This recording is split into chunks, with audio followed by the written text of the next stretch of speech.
7th of September 2023, a forensic investigator named Mabidi Mashaba was driving home to Pretoria. He had just finished work in Mpumalanga. He was a man who spent his days hunting lies, fake degrees, padded travel claims, and ghost employees. As he reached the Hardy Mueller Circle in Valeria, another vehicle pulled up alongside his. Witnesses later told police that they heard more than 20 gunshots. Miraculously, Mashaba didn't die immediately. He pulled over, called his supervisor, and reportedly named his killers. But by the time that he reached the hospital, he was gone, and so was his work laptop, along with a bundle of sensitive documents. Today, the murder of Mabidi Mashaba, the arrest of 2 senior government officials, and the uncomfortable question no one wants to ask: was this a failure of policing or a failure of political will? Let's go through the facts. Mabidi Mashaba wasn't a detective in the classic sense. He was a forensic investigator for the Mpumalanga provincial government's integrity unit. Think of him as an internal affairs officer for bureaucracy itself. His job? To investigate corruption inside the premier's own office. At the time of his death, he was probing 2 specific things. First, fraudulent qualification, people holding senior jobs with fake degrees, and second, financial misconduct, including inflated travel claims. According to sources cited by the NPA, Mashaba had just submitted a report that named names, among them Emmanuel Makhabela, a 47-year-old protocol manager, and Eckson Jabulani Mkhonto, a 53-year-old vetting officer. Yes, a vetting officer accused of fraud. The irony is not lost. Now, let's break down who these men were. Makhabela, who had worked as a bodyguard for 3 successive premiers, was a trusted man.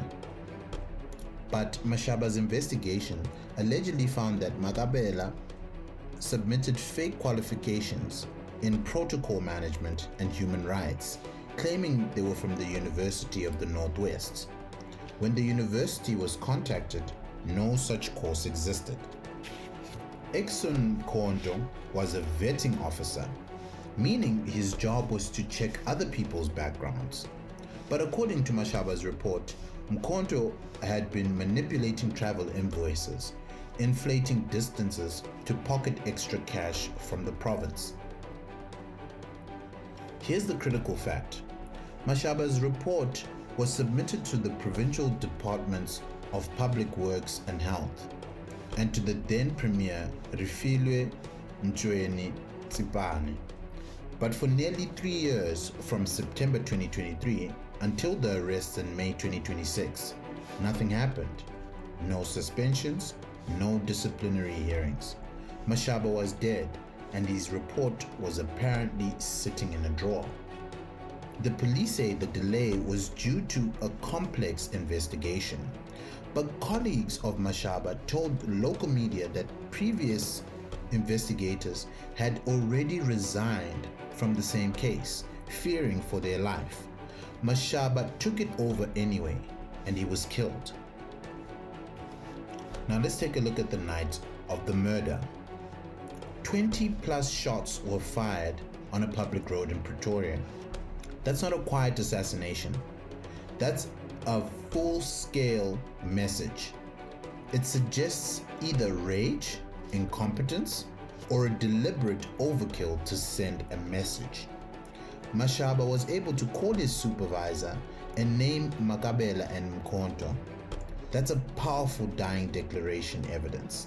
In South African law, a dying declaration can be submitted even without cross-examination if the court finds it was made under a sense of impeding death. The state will almost certainly use this. But here's the problem. The suspects stole his laptop and documents. That means the original, unredacted investigative files are gone. What remains are backups, emails, and whatever Mashaba had saved to the cloud servers, if anything.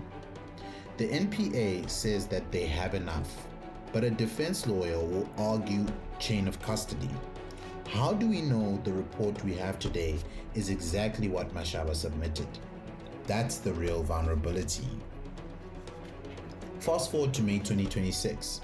Almost 3 years later, Eckson Mkhonto is arrested at a guest house in Mpumalanga. Emmanuel Makhabela walks into Valeria police station and hands himself in.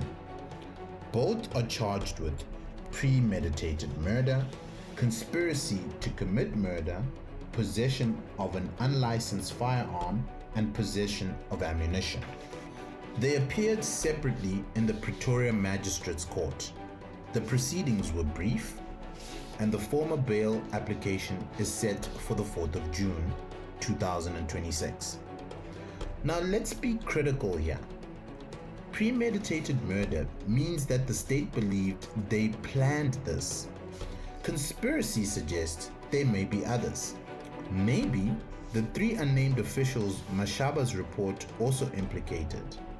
So far, no one else has been arrested. Also note that Makhabela surrendered voluntarily. That's a classic bail strategy. His lawyer will argue he's not a flight risk, that he has deep ties to the community, that he was a government employee for decades. The state will counter with the seriousness of the crime, the fact that a forensic investigator was killed to suppress evidence, and that a former bodyguard, Makhabela, has tactical training. My prediction is that the bail will be denied or set so high it's effectively a denial. But don't be surprised if one of them gets released. South African courts have a historically high bail grant rate, even for serious offenses. Mashaba's murder wasn't a failure of forensic science. It wasn't a failure of police work. Eventually, SAPS made arrests. The failure happened before the shooting. Think about this timeline. Mashaba submitted a report naming senior officials. That report went to the Premier's office and nothing happened. No protective measures for the investigator, no suspension of the accused, no security detail. The SAPS Acting National Commissioner, Lieutenant General Puleng Dibana, said that the arrests show unwavering commitment to solving targeted killings. That's fine for a press release, but commitment would have been protecting Mashaba before he was shot 20 times. And then there's the Premier's office's response. Spokesperson George Mteto said everyone is innocent until proven guilty. Legally true, but morally? These men worked in the same building as Mashaba. Their alleged crimes, fake degrees, travel fraud, were all discovered by his investigation, and now he's dead. The principle of innocence until proven guilty applies in a courtroom. It doesn't apply to an employer's duty to act on a corruption report. The fact that no one was suspended for nearly 3 years suggests that there's a bureaucratic paralysis, or something worse. So where do we go from here? 4th of June 2026, we have a bail hearing. If denied, both men stay in custody pending trial.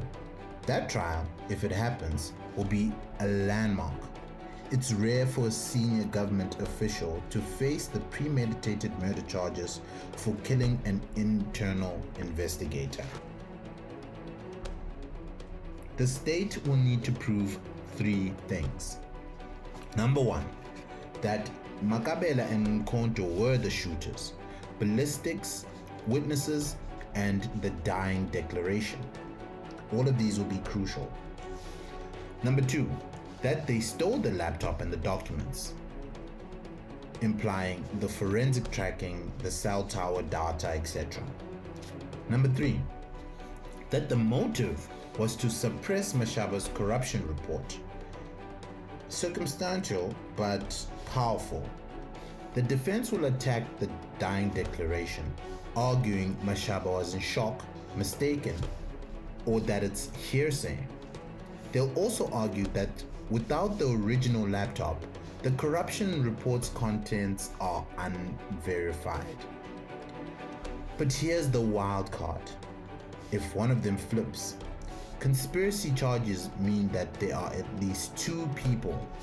If Mkhonto and Makhabela believes that the others would take a plea deal, we could see a confession. That's how these cases break open. Mabidi Mashaba was not a politician. He was not a celebrity.